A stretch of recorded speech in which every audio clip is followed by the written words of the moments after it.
새벽빛 묵상 고린도전서 2장 1절에서 16절. 마샬 맥루아는 매체가 메시지다라고 얘기했습니다. 또 어떤 매체의 내용은 우리로 하여금 그 매체의 성격을 보지 못하게 한다고도 했죠. 매체는 단순히 내용을 담는 중립적인 그릇이 아니라 인간의 감각, 관계, 사고방식, 사회구조 자체를 바꾼다라고 주장했습니다. 사도 바울은 계속해서 복음을 전하는 매체에 대해서도 이야기합니다. 고린도 교회는 복음의 내용이 아니라 전달자의 이미지와 매체성에 중독이 되어버렸던 거죠. 사도 바울은 그 중독을 끊기 위해서 의도적으로 나는 너희 중에서 예수 그리스도와 그가 십자가에 못 박힌 것 외에는 아무것도 알지 않기로 작정했다라고 합니다. 바울은 고린도에 갔을 때 복음을 말과 지혜 아름다운 것으로 전하지 않았습니다. 왜냐하면 십자가의 복음은 화려한 수사학이라는 매체에 담기는 순간 그 내용도 왜곡될 수 있기 때문입니다. 바울은 십자가의 방식으로 십자가를 전했습니다.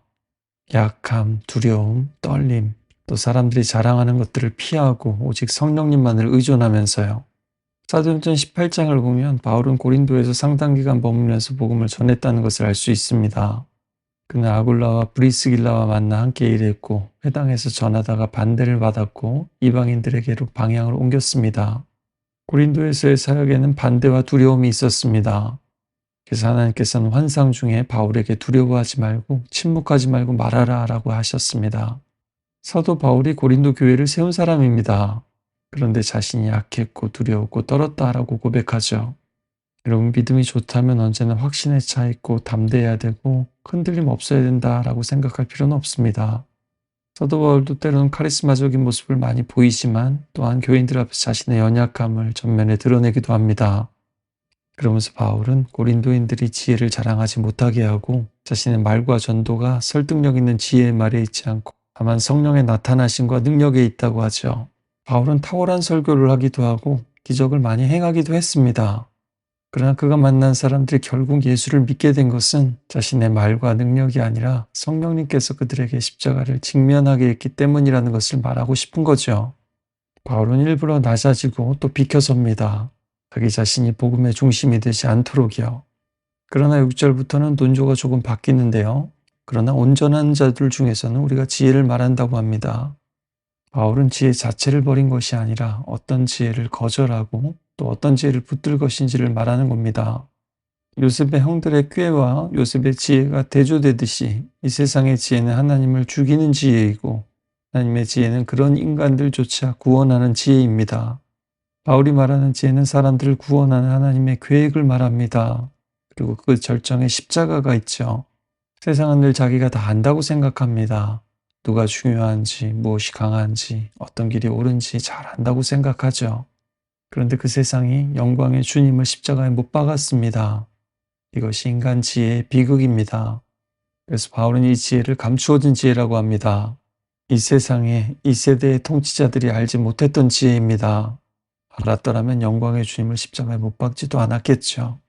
예수님이 십자가에서 결국 돌아가셨을 때까지도 이 지혜는 감추어져 있었습니다. 그러나 예수님께서 죽은 자 가운데서 다시 부활하셨을 때 그 하나님의 비밀이 분명하게 드러났습니다. 예수님의 부활은 그분이 죄와 죽음을 이길 능력도 가지고 계시며 우리에게도 그런 능력을 주실 수 있음을 증명했습니다. 그러나 하나님의 이 계획은 여전히 믿지 않는 사람들에게는 감추어져 있습니다. 그들이 그것을 받아들이기를 거부하거나 무시하거나 혹은 아직 들어보지 못했기 때문입니다. 아무도 알 수 없는 그 하나님의 비밀을 성령님께서 알게 하십니다. 장믹 마리옹은 현상학에서 어떤 것은 우리가 구성하기 전에 먼저 주어진다라고 말합니다. 바울이 말하는 하나님의 지혜가 그렇습니다. 십자가는 우리가 소유하는 지식이 아니라 성령님께서 열어 보이시는 선물입니다.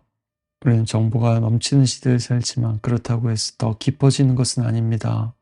그러나 성령님은 하나님의 깊은 것까지도 통달하십니다. 성령님이 아니라면 사람들은 십자가를 보아도 그저 실패와 처형과 죽음만 볼 뿐입니다. 성령님은 단지 지식을 더해주는 분이 아니라 조명해 주시는 분입니다. 캄캄한 방 안에 갑자기 켜진 빛처럼 우리가 보지 못하던 것들을 보게 하십니다. 십자가는 세상의 지혜로 보면 어리석음입니다. 그러나 성령의 빛 아래서는 그것이 하나님의 능력이고 지혜입니다. 그래서 바울은 육에 속한 사람과 신령한 사람을 나누는데요. 육에 속한 사람은 눈에 보이는 것으로 판단하고 세상의 가치 기준으로 판단하는 사람이고요. 신령하다라는 것이 바로 성령의 조명과 감동을 받는다는 뜻입니다. 중요한 것은 육에 속한 사람이 세상적으로는 더 많이 알고 더 세련되고 더 똑똑할 수도 있다는 겁니다. 오늘날 소셜미디어나 OTT가 새로운 종류의 인간형을 만들고 있듯이 성령님이 아니고는 십자가를 볼 수 있는, 십자가를 이해할 수 있는 인간이 만들어지지 않습니다. 복음은 단지 우리의 생각을 수정하는 게 아닙니다. 복음은 우리를 다른 방식으로 보고 듣고 판단하는 사람으로 새롭게 빚습니다. 예를 들자면 이런 겁니다.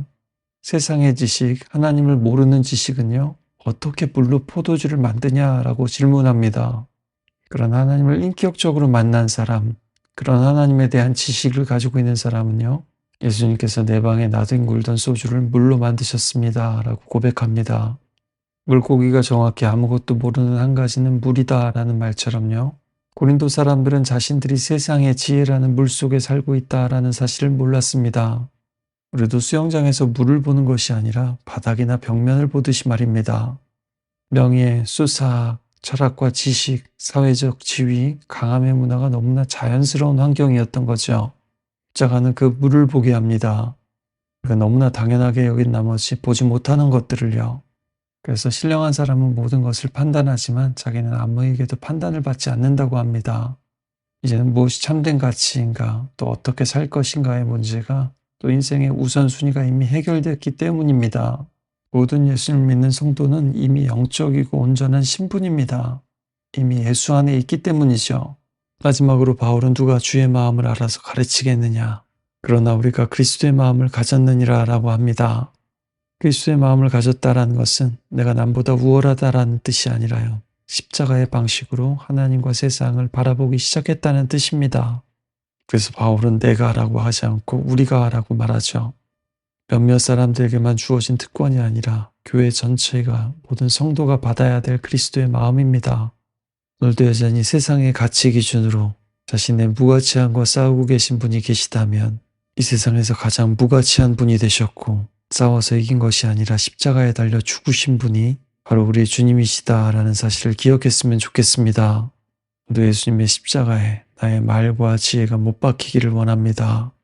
그리고 예수를 살리신 성령께서 하나님의 말과 지혜와 능력으로 우리에게 채워주시기를 함께 기도했으면 좋겠습니다.